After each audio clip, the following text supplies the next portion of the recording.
We hope you really enjoyed this wonderful experience in the poster session. And now that we've discussed the foundation of Spiritism and its practice, how about we meditate on why American spirituality needs Spiritism? Our format is a roundtable discussion composed of Ms. Gloria Coelho, President, founder of the Caritas Spiritist Center in Boulder, Colorado; Mrs. Amy Biank, President of the Intuition Unlimited and the Angel Center in Oswego, Illinois; and Mr. Mauricio Cisneiro, President, founder of the Christian Spiritist Study Center in Pompano Beach, Florida. Please let us welcome our roundtable discussion speakers and our moderator for this session, Vanessa Anceloni.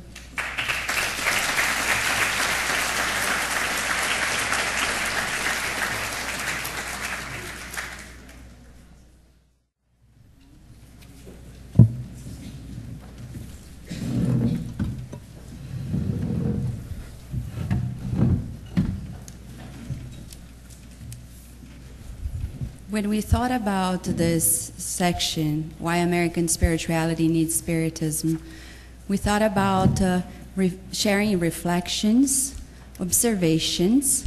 Just like in any science, scientists, they get together to share their personal discoveries.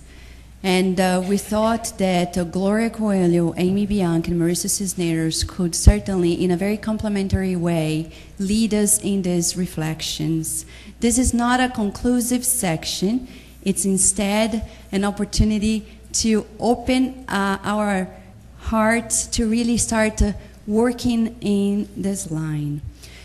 This section has two main highlights. One, why actually American spirituality needs Spiritism, and if actually it is in need of what it has to offer. And the second one is how we can actually implement it to a greater extent.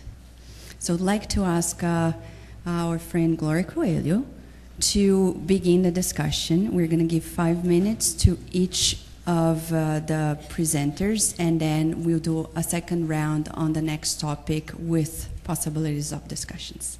Okay. Well, having grown up, is the microphone? Having grown up in the United States and following the traditions that I was raised in Catholicism, and also had many Jewish friends, and so I knew a little bit about Judaism. And then later, seeing the influx of Eastern traditions catch hold here in America with its belief in reincarnation and meditation and many wonderful things. One of the main things, I think, that the selective importation of the Eastern traditions and our Judeo-Christian heritage has left out is any kind of real understanding about the afterlife. And, you know, being raised Catholic, we were taught that after you die, you go to heaven or you go to hell. If you're good, you go to heaven. If you're bad, you go to hell. And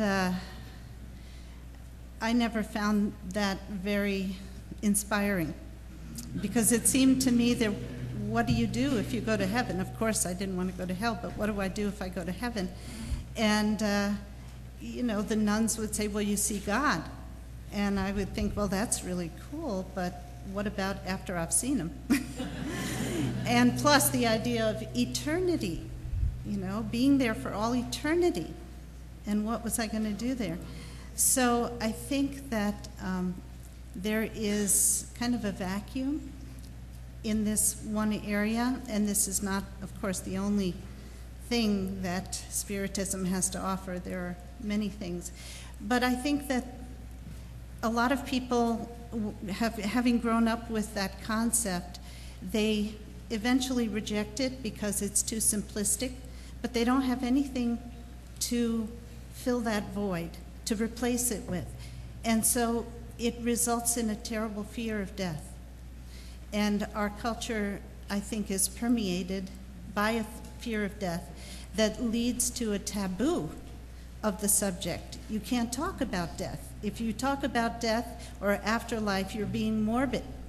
It's a taboo. And yet, the press, the media, is obsessed with it. You can't turn on the television without seeing either a newscast about people dying or a movie about people dying or being threatened with death or something. So I think Spiritism and all the information, just reading the Spirit's book, is a tremendous consolation to Americans to know that, you know, even the Eastern religions, the bits that we've imported, because we haven't imported them in totality, the bits that we imported does talk about reincarnation, but not about in-between lifetimes. And so I think the Spirit's book is just such a wonderful tool to explain to people that you're not in some static state, you know, and it's not a bad thing. So that's one of the things that Spiritism, I believe, has to offer our culture, is the information that after we die, that it's not such a different state. It is different because we're not limited, but it's a liberation, if anything. And, you know, and that it matters what we're doing here. While we're in bodies, it matters because that is going to dictate how the afterlife is. But that it can be very productive, very euphoric, very joyous, and not at all stagnant, and you're not on a cloud playing a harp. So, shall I go on?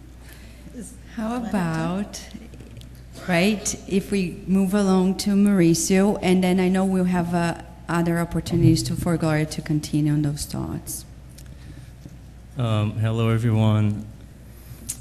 This is so interesting when they told us about, when this idea came up about doing this setting here. Was like, you know, that's good. It feels like one of our Spiritist Center study group meetings where we can sit down and talk and exchange ideas.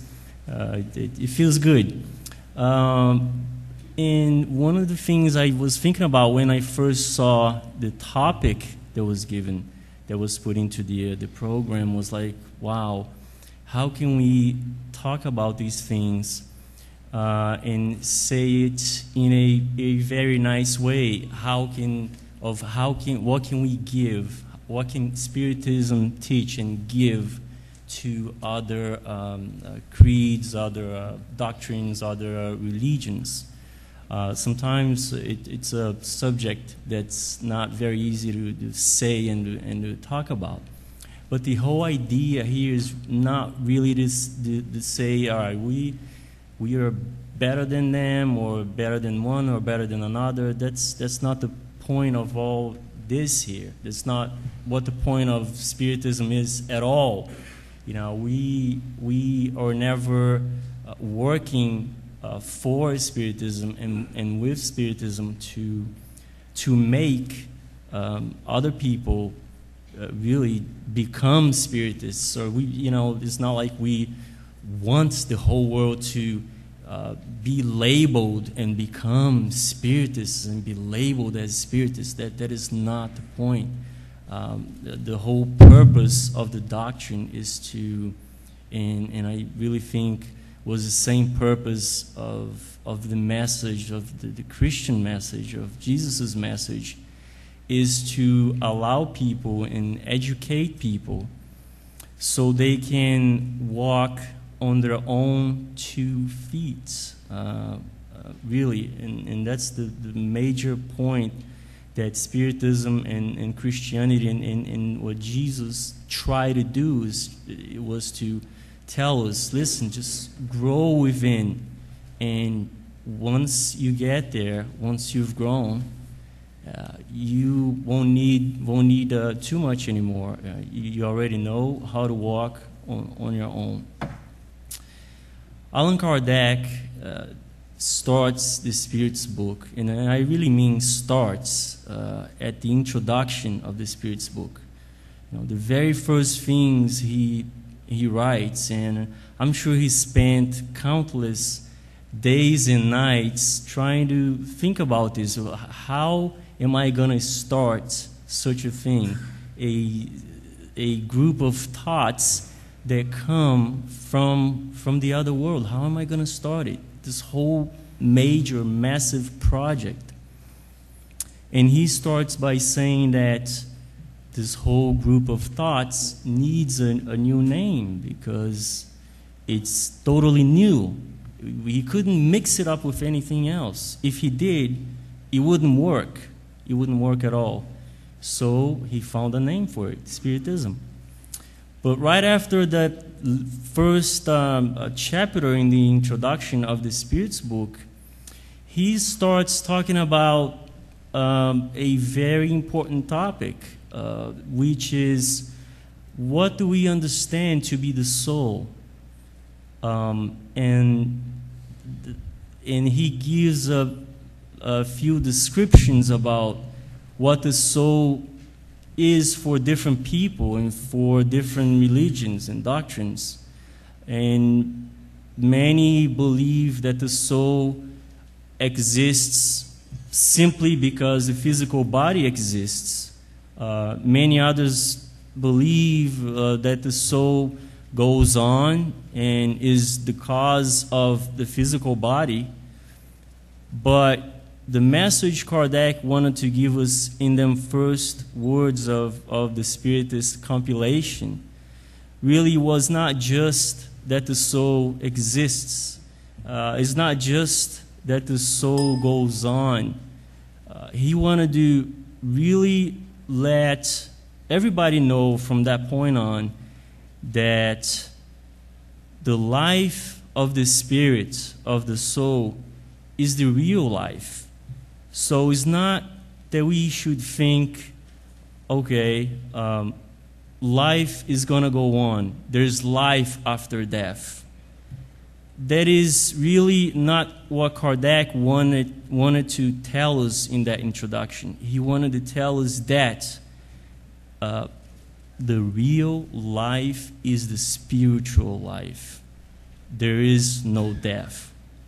And once we pass that message on, once the Spiritism gets that message out there, I think many people from other religions, non-religious people are going to be much better off in the way they walk. Thank you, Mauricio. Amy Biank. Please. Hello.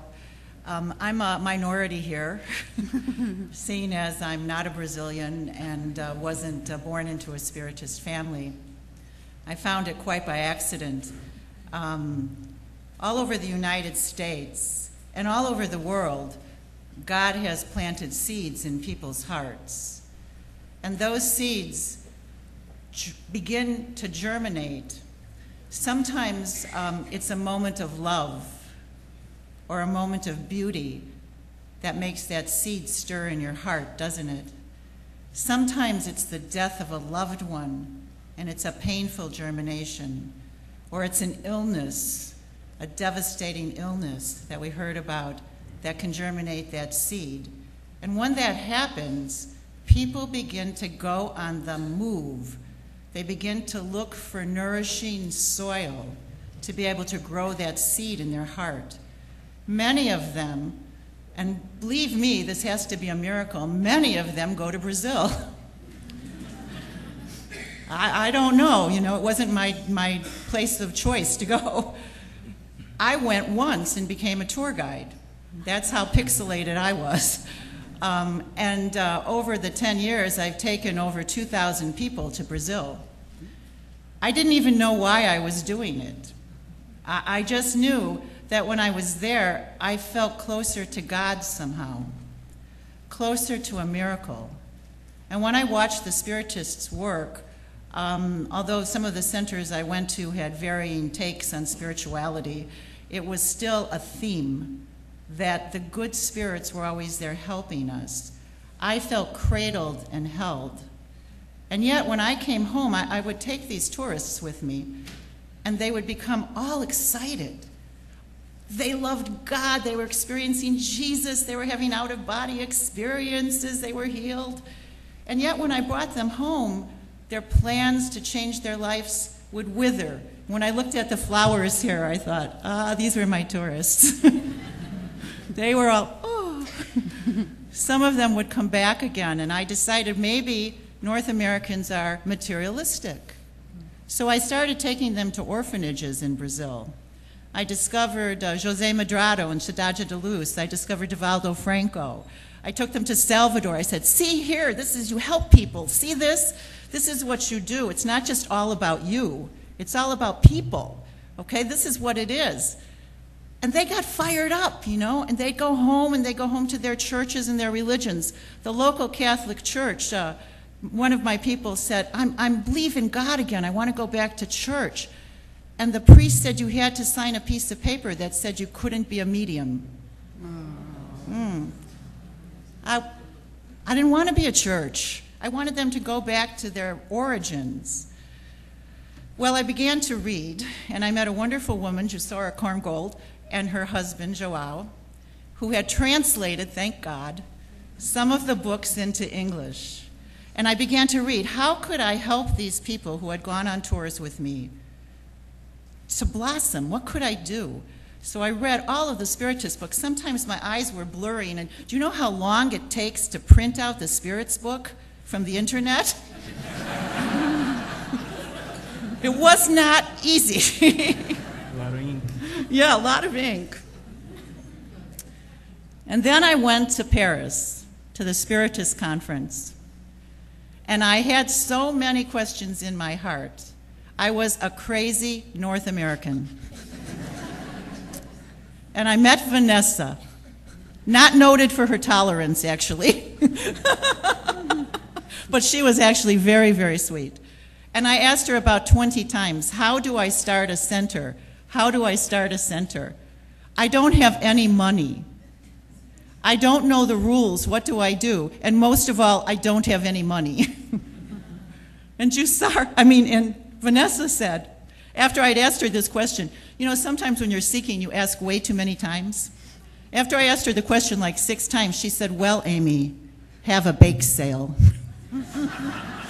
She really did say that. So I went back home, and I had many bake sales. And now I have a center.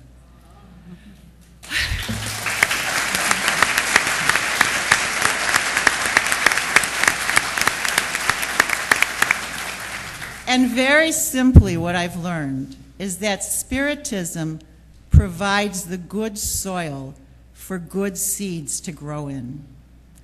And that prayer provides the nourishment, and God provides the light. And I am just the gardener, dirty hands, sore knees, but I'm surrounded by beauty. Thank you.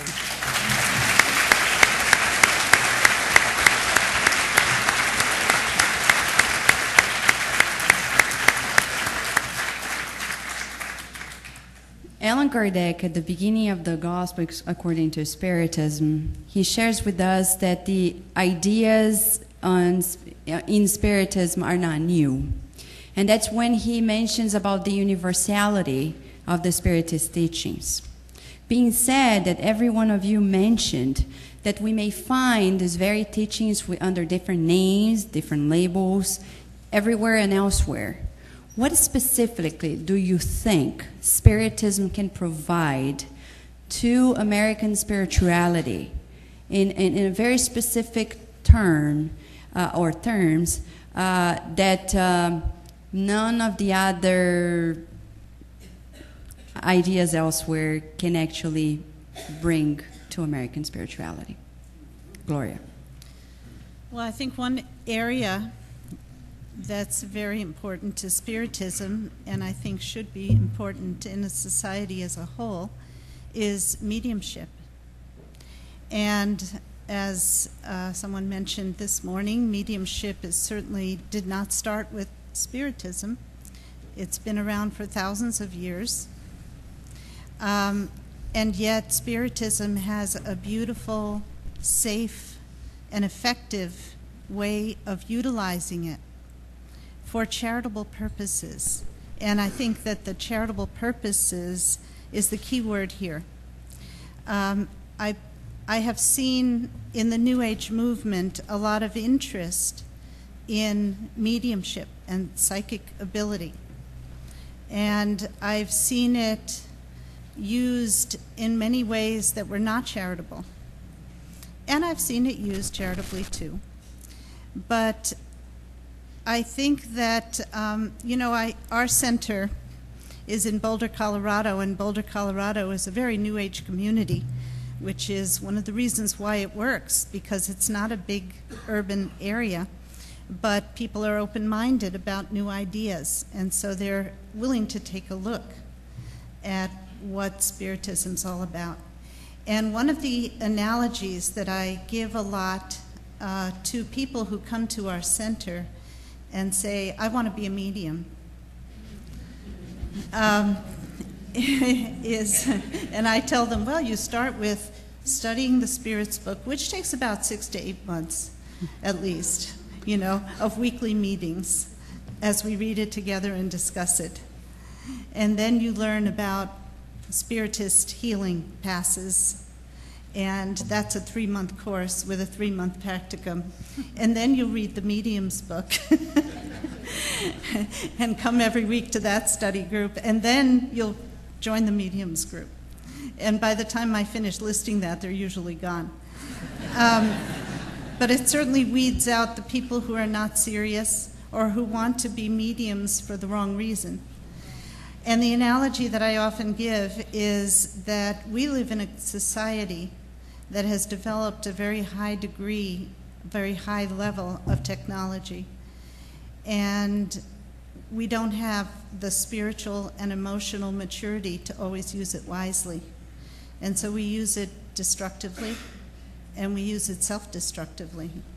And it's the same thing. It's no different with our inner technology, our spiritual faculties. If we don't use them and grow as a whole, grow emotionally, spiritually, morally, if we don't grow as a whole person, we're going to misuse that too. And there's some heavy karma involved. We're going to use it for our own ego gratification. We're going to use it for means of financial gain. And we won't attract the kinds of guides that we are hoping for, because the guides who we want to attract are not interested in lining the medium's pockets. And so it's very important. The person has to be developing on every level, and that's why we study, and that's why we meditate and pray, and that's why the mediumship is presented in the way that it is, in a very safe and effective way, and to be used only as a spiritual service. And who are we serving? We're serving incarnates and discarnates. And when it's done in a spirit of service and with a high intention, then it is safe, because our guides see to it. But when it's done for personal gain, even if it's just ego gratification, then we're not going to attract the guides that we want to attract. And it's not so safe, necessarily.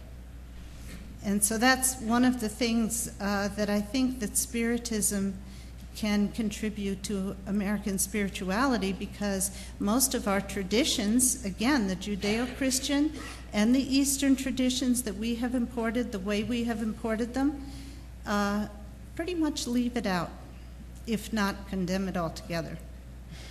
So.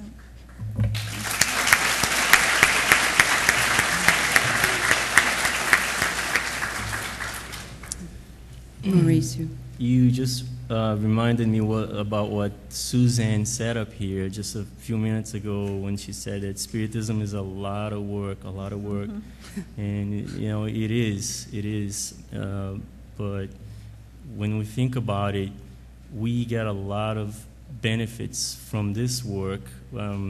we're truly not getting minimum wage here back, you know, as a pay for our work into understanding and changing and reforming ourselves and passing this on to other people. My dad, who is a Spiritist and who got me into Spiritism because thank God I was born into a Spiritist family, he always says that for the bad that we do, we have to pay on a one-to-one measure, but we get 100-to-1 for the good that we do, and that is true when it comes to all the good that we do and all the work that we do, spiritually wise speaking. Another one of the important things I think Spiritism has to offer is this interface, is this hand-in-hand work it does with science, with reasoning, because we're not here to talk about things that we think are true and we think are good and we think work in our lives and for other people's lives because my dad told me or because, you know, I read it in some paper. No, we are here working, going through this process of learning and evolution because there's reasoning behind it, because it makes sense to us, because there's plenty of evidence in what we study, in what we learn, and in many cases, plenty of proof of the things that we study here and that we heard about here all day long. There was so many scientists that work on trying to find out if all this stuff was a dream or was true. We can think of some names, Camille Flammarion. We can think of William Crookes, exceptional scientists. And there's so many, Leon Denis, and I can even remember an American, E.P. Sargent, who wrote the book, Scientific Proofs of Spiritualism. And there's so many others. Nowadays we have Brian Wise, we have Raymond Moody Jr., we have Ian Stevenson, and we could go on and on and on. So there's so many evidence on the things that we're learning, what we're talking about. And this is a gift that the spirits that Kardec gave to us when they told us, you know, you have to always follow reasoning. If science proves against what you believe in, you know, or adds to what you believe in, follow science. Thank you, Mauricio.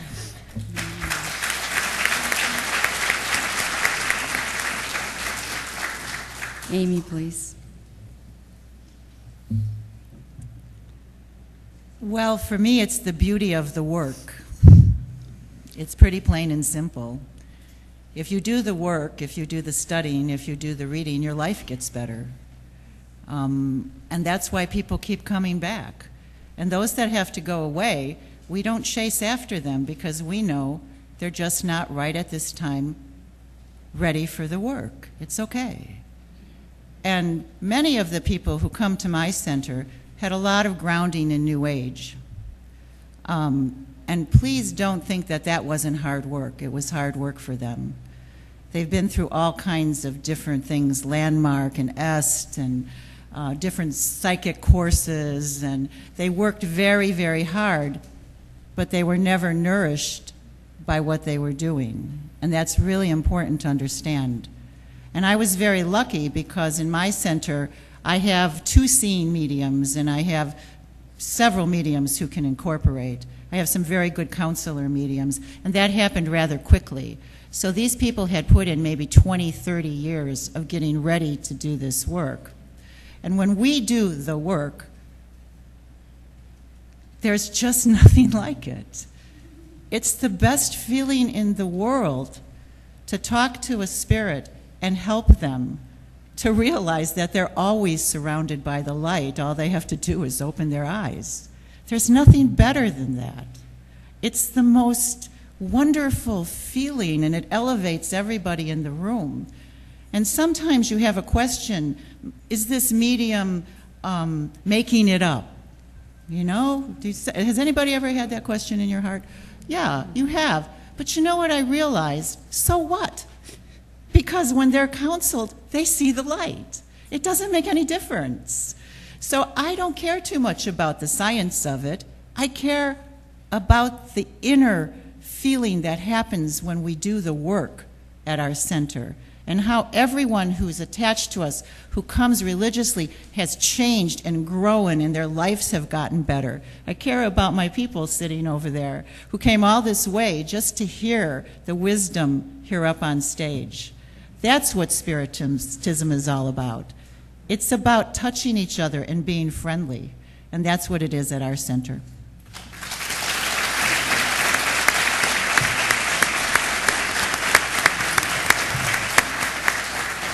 So now this is our last round, and would like to ask Gloria, Mauricio, and Amy to wrap up with their final comments on how we can actually, one major insight on how you think we can go from where we are now as Spiritist movement to the next step into bringing this message to the American people. Well, there are quite a number of ways, and one that I think is quite important is we need more books translated. We need to be more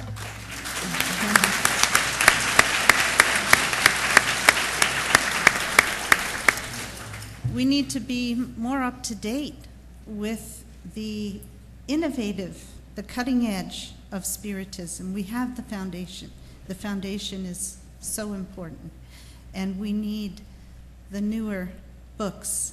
I'm always being told, my Brazilian friends, oh, have you read this book? Well, has it been translated? They know that I speak Portuguese, but they don't know how lazy I am about reading Portuguese, because I have to read it with a dictionary in one hand and the book in the other. My Portuguese is limited. So we need more books translated, and we also need those translations to be more culturally sensitive. There are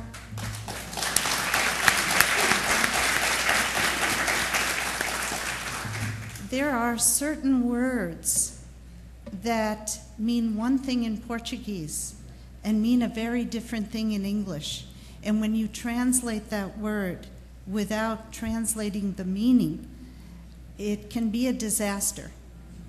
And so I think that we really need, and I almost feel bad saying this because I'm not doing anything. I haven't done anything about it. I don't feel qualified to translate. I mean, it would take me forever to translate a book from Portuguese to English. But I can edit. I'm a good writer, and I can edit. So if there's a translation, I can pick out the parts that need to be changed in order to preserve the real meaning. Because, you know, it happens to us in our study groups. All of a sudden I'm reading something and I know this isn't what is meant. You know, for instance, when you read, we were reading the Spirits book and it talked about God punishing us.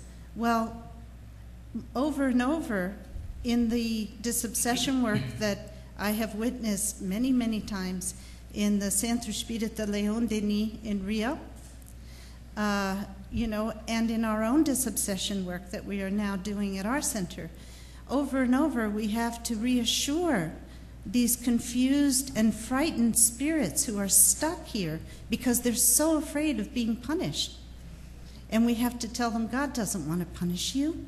God only wants you to be happy, you know?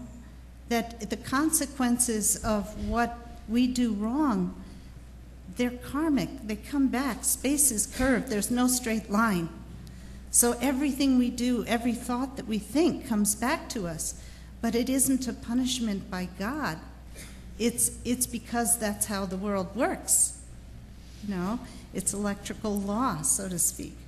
So, so when you translate in a way that alienates, you lose people. And that's why I think we have to be very, very careful. We have to be very, very careful. And we need to translate more. So, there's a challenge. Thank you. And I'm happy to volunteer as an editor.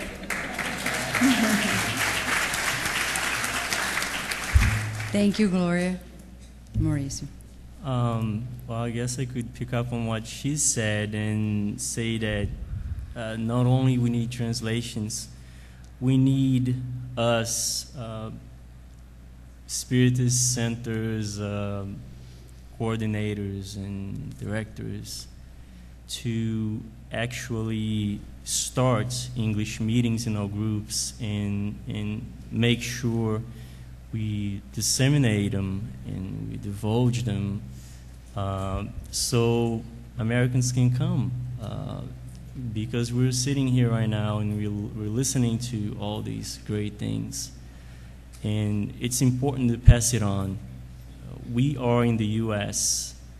We have to work in English. We have to. There are many countries out there that have as their official language Portuguese, Spanish, or whatever the language is. And it's their mission to disseminate Spiritism in those languages. We're here. We know a lot about Spiritism. A lot of us know English enough to pass the message on. So we have to fulfill our mission or our duties or whatever we want to call it. One of the things I always remember when we talk about these topics as Spiritism, spiritualism, and dissemination in English is that one of the ways we can touch people's hearts and understand the importance, make people understand the importance of this doctrine is that unlike many people think and believe that because of some miracle the universe is going to revolve around and do everything it can to make us happy just because we have some great thoughts and some great objectives in our lives and things that we really want to accomplish. That is not true. That is not so. The universe is not going to go crazy trying to make us happy. We have to make ourselves happy and fulfilled, and that's a great message that Spiritism puts out there. Thank you, Mauricio. Amy, your final thoughts, please. Well, what I'd like to see is more conferences like this. Yay! Because these nourish the soul, don't they? Get you excited and send you back home full of joy and expectations. It's good. And I'd like to see perhaps some organized training of center directors.